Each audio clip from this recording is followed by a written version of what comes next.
Un bain de foule pour finir la journée. Besançon, mardi soir, un public nombreux accueille les concurrents du Tour Auto Optique 2000.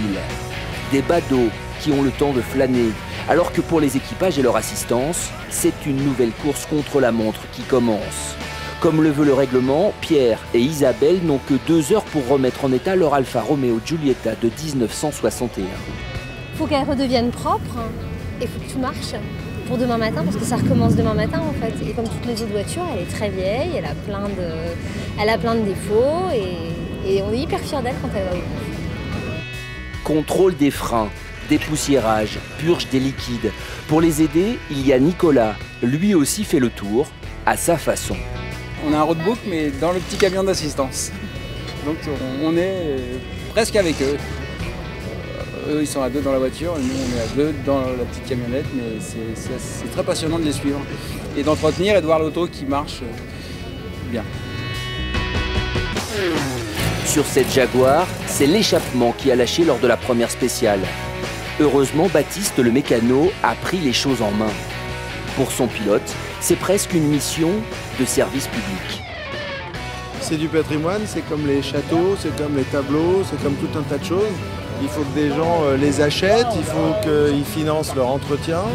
Et c'est grâce à ça que ces voitures existent toujours et qu'elles peuvent 30 ans, 40 ans après, voire 60 ans pour la nôtre, revivre ce qu'elles ont vécu quand elles sont sorties de l'usine.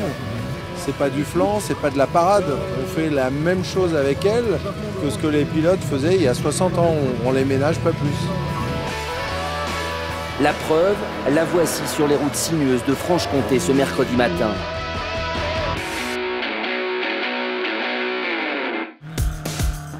Spécial numéro 3.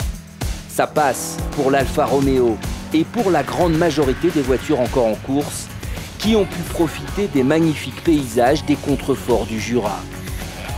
Moins de chance en revanche pour cette autre Jaguar arrêtée sur le bas-côté. Sans assistance, point de salut. La voiture s'est mise à chauffer et là on a arrêté aussitôt, donc on espère en remettant une patte d'alternateur, une courroie neuve et on espère repartir. Temps fort de la journée, le circuit de Bresse attendait les concurrents en début d'après-midi.